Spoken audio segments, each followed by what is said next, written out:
vuestras almas. Pero sed hacedores de la palabra y no tan solamente oidores, engañándoos a vosotros mismos. Porque si alguno es oidor de la palabra, pero no hacedor de ella, este es semejante al hombre que considera en un espejo su rostro natural, pero porque él se considera a sí mismo y se va y luego olvida cómo era. Mas el que mira atentamente en la perfecta ley de la libertad y persevera en ella, no siendo oidor olvidadizo, sino hacedor de la obra, este será bienaventurado en lo que hace. Si alguno se cree religioso entre vosotros y no refrena su lengua, sino que engaña su corazón, la religión del tal es vana.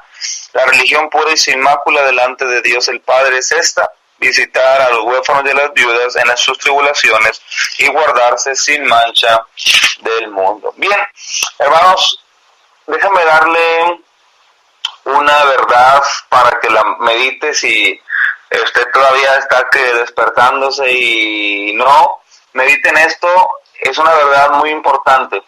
Usted podrá darle una atención debida a la Biblia, pero si no la obedece, si no obedece las verdades de la Biblia, usted no puede tener los beneficios de la Biblia.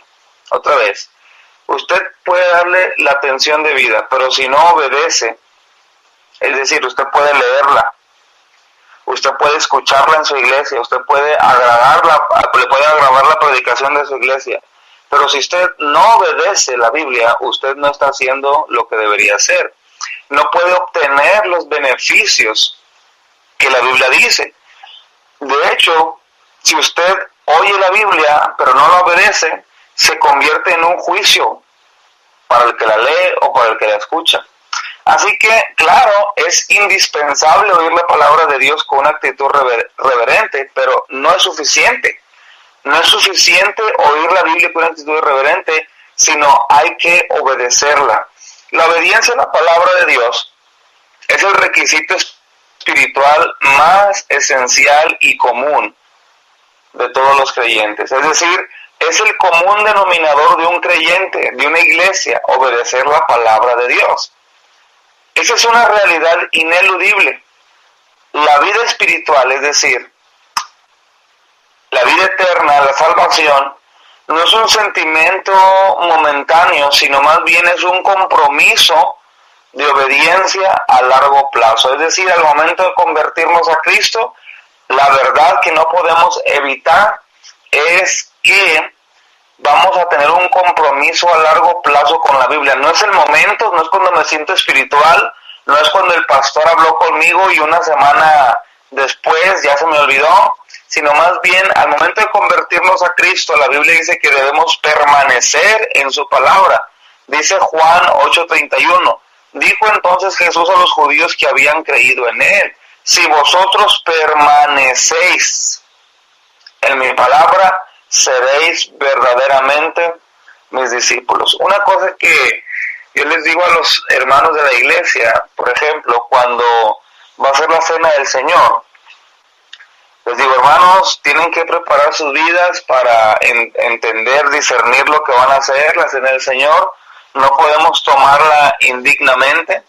Y le dije, y habrá quienes digan, bueno, yo mejor, para no arreglar mi vida y para no tener problemas, mejor ese día no me paro y no tomo la cena del Señor, acabo, sé que no ando bien. Y pues para no tener ningún problema, mejor me quedo sentado. Yo les digo a los hermanos de la iglesia que un cristiano siempre quiere guardar los mandatos de Dios. Y si Dios manda tomar la cena del Señor, yo voy a arreglar mi vida para obedecer la palabra y guardar la cena, y tomar la cena del Señor. La Biblia dice que un cristiano se da a conocer por su obediencia a la palabra de Dios. Y esto me hace recordar cuando los judíos comenzaron a volver a su país después de 70 años de cautiverio en Babilonia. Ellos encontraron a su ciudad Jerusalén en ruinas, el templo en ruinas. Así que su primer deseo fue reconstruir el templo, y este trabajo comenzó bajo la dirección de Zorobabel ahí en el libro de Esdras, con el sumo sacerdote Josué. También estaban los muros de la ciudad en muy mal estado y dejaban al pueblo vulnerable al ataque de cualquier enemigo. Así que recordamos que un hombre llamado Nehemías, que había sido copero del rey Artajerjes, consiguió el permiso del rey para ir a Jerusalén y ayudar a su pueblo a reconstruir el muro. Así que sabemos que pues Nehemías fue un extraordinario líder y a través de la dirección de él y el poder del Espíritu Santo llevaron a cabo la obra en 52 días. Los pastores predicamos mucho ese tema para liderazgo, para animar a los hermanos a seguir adelante, pero hubo un punto clave. Cuando ellos llegaron a la ciudad,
se va ocultando tras los trigales.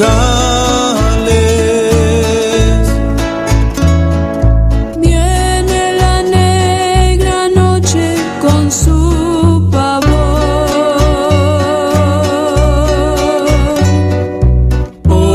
valles y collados, por los zarzales.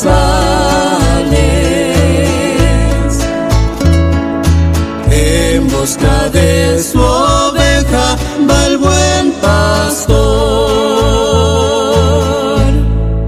Eres tú. Eres tú esa oveja, la oveja perdida que busca el pastor. Eres tú, eres tú la oveja. Sí, bueno. Listo, adelante. Ok. Muy bien, hermanos, continuamos. Aquí una pequeña falla técnica, pero les comentaba, hermanos, que acerca de la obediencia a la palabra de Dios, y les decía que recordaba en el libro de Nehemías, capítulo 8, cómo el pueblo tuvo una actitud hacia la palabra de Dios que realmente nos enseña la actitud que nosotros debemos de tener. Dice Nehemías, capítulo número 8, verso 1 al 3, y se juntó todo el pueblo como un solo hombre en la plaza que está delante de la puerta de las aguas, y dijeron a Esdras el escriba que trajese el libro de la ley de Moisés, la cual Jehová había dado a Israel, y el sacerdote Esdras trajo la ley delante de la congregación, así de hombres como de mujeres, y todos los que podían entender el primer día del mes séptimo, y leyó en el libro delante de la plaza que está delante de la puerta de las aguas, desde el alba hasta el mediodía, en su presencia de hombres y mujeres y de todos los que podían entender, y los oídos de todo el pueblo estaban atentos al libro de la ley. Primero estaban atentos, versos 5 y 6. Abrió pues Esdras el libro a ojos de todo el pueblo, porque estaba más alto que todo el pueblo, y cuando lo abrió todo el pueblo estuvo atento. Verso 8. Y leían en el libro de la ley de Dios claramente, y ponían el sentido de modo que entendiese la lectura. Esdras y los otros se tornaban en la lectura y la interpretación de la ley para el pueblo, teniendo a veces que traducir al idioma original de ellos, ya que muchos no habían aprendido el idioma mientras estuvieron cautivos en Babilonia. Así que ellos, al escuchar la lectura de la palabra, se preparó el escenario para un avivamiento en Israel. Así que debe entender una cosa, hermano: todos los avivamientos en una iglesia comienzan con la palabra de Dios. No son las actividades, no son las fiestas, no son las comidas, no son las actividades que nosotros podamos tener extras. Realmente un verdadero avivamiento de una iglesia, de una congregación, viene de la palabra de Dios. Así que ellos decían: traigan el libro, gritaron los judíos. Si una iglesia quiere avivarse, debe de pedirle a su pastor que les traiga la Biblia, que les traiga la palabra de Dios, y es lo único que va a tener un avivamiento. Así que desde el principio ellos mostraron hambre espiritual. Dice la Biblia que permanecieron de pie casi por 6 horas cuando se comenzó a leer la ley, y luego se inclinaron a adorar a Dios con el rostro en la tierra como señal de humildad. Cuando se convencieron de corazón, ellos también comenzaron a llorar por las palabras de la ley. Así que así comienza un verdadero avivamiento. Y otra cosa que encontramos en el capítulo 9 es que el verdadero avivamiento también implica confesar el pecado. Y dice ahí en el libro de Nehemías, capítulo 9, verso 1 al 3, dice: el día 24 del mismo mes se reunieron los hijos de Israel en ayuno y con cilicio y tierra sobre sí, y ya se habían apartado la descendencia de Israel de los extranjeros, y estando en pie confesaron sus pecados y las iniquidades de sus padres. Vean lo que causa la Biblia. La lectura de la Biblia causó un avivamiento. Ellos adoraron a Dios, y cuando empezaron otra vez a retomar la Biblia, a leerla, dice la misma palabra que hubo un conocimiento y una confesión de pecado. Es decir, la Biblia causa una convicción de pecado en las personas. Y la misma Biblia nos enseña en el libro de 2 Timoteo 3:16 que la Biblia es útil para enseñar y para redarguir. Y la palabra redarguir quiere decir convicción de pecado. Las personas, al oír la palabra de Dios, es el único instrumento del Espíritu Santo que usa para hacer sentir a un pecador el horror y la gravedad de su pecado. No sé si a usted, si me está escuchando un pastor, después de que usted ha predicado un sermón,